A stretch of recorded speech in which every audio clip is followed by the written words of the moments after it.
আসসালামু আলাইকুম। এই ভিডিওতে আমি আপনাদেরকে দেখাবো কিভাবে আপনার অ্যান্ড্রয়েড ফোন ব্যবহার করে খুব সহজে আপনার আইডি কার্ডের সামনের এবং পিছনের অংশকে একটি সিঙ্গেল পেজে একত্রিত করবেন।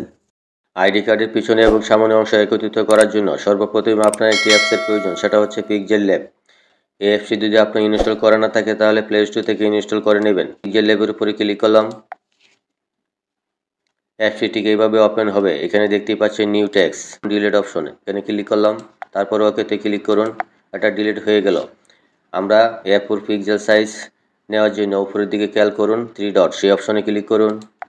আবার ইমেজ সাইজ, এখানে ক্লিক করার পর ঠিক এইরকম একটি পপআপ আসবে। এখানে আমরা পিক্সেল সাইজটা আমরা দিয়ে দেব। প্রথমে দিয়ে দিচ্ছি 2480, তারপরে 3508। তারপর ওকেতে ক্লিক করুন। সেই আইডি কার্ডটা আনার জন্য বা অর্থাৎ ইনসার্ট করার জন্য উপরের দিকে প্লাস আইকন, এখানে ক্লিক করুন। আবার ফ্রম গ্যালারি এই অপশনে ক্লিক করুন। আপনার গ্যালারিটা ওপেন হয়ে যাবে। আমি ইতিপূর্বে সেটা ছবি তুলে ক্রপ করে রেখেছিলাম। আমি সেই আইডি কার্ডের উপরে ক্লিক করলাম। তারপরে ওকে।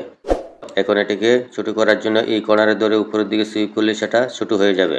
তারপরে আমি এই পর্যায়ে রাখলাম। আবারও অন্য একটি পার্ট আনার জন্য আবারও প্লাস আইকনে ক্লিক করুন। আবার ফ্রম গ্যালারি, তারপর সেই পিকচারের উপরে ক্লিক করে আবারও টিক চিহ্নতে ক্লিক করলাম। আবার এটা চলে আসলো। আবারও আগের মতন এই কর্নারে ধরে সেটাকে উপরের দিকে সুইপ করলেই ছোটো হয়ে যাবে। এখন সেটা আমরা পজিশন মতন এখানে বসাবো। উপরে অবজেক্টের উপরে ক্লিক করুন, নিচের দিকে এই অপশনে ক্লিক করুন। আবারও বামের দিকে সুইপ করুন, এখানে পাবেন রিলেটিভ পজিশন, এই অপশনে ক্লিক করুন। আবার উপরে এই অপশনে ক্লিক করুন। দেখতে পাচ্ছেন এখন সেটা মিডিল পয়েন্টে চলে আসছে। আবারও নিচের অবজেক্টটা সিলেক্ট করার পর রিলেটিভ পজিশনে ক্লিক করুন। আবারও উপরে এই অপশনে ক্লিক করুন। ঠিক এরকমভাবে সেটা মিডিল পয়েন্টে চলে আসবে। ঠিক চিহ্নটা দিয়ে দিলাম। এই দুইটা অবজেক্টকে লক করে দেব যাতে মুভমেন্ট না করে, সেই জন্য এই অপশনে ক্লিক করুন। আবার এখান থেকে এখানে এই তালাতে ক্লিক করলে সেটা লক হয়ে যাবে। এখন এই অপশনে ক্লিক করুন। এখন এটা আর মুভমেন্ট করবে না। আমরা এখন এই অবস্থায় আমরা সেই পেপারটা কালারটা পরিবর্তন করব। এই জন্য এই অপশনে ক্লিক করুন। তারপরে কালার অপশনে ক্লিক করার পর উপরে কালার সিলেক্ট করার পর বামের দিকে সুইপ করলে হোয়াইট কালারটা আমরা সিলেক্ট করে দিলাম। এই চিহ্নতে ক্লিক করুন।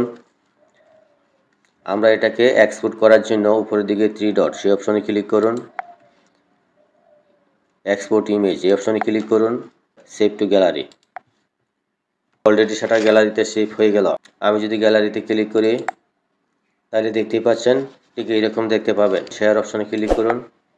এইখান থেকে আমরা কারো কাছে মেইলে পাঠাতে পারি, হোয়াটসঅ্যাপে পাঠাতে পারি।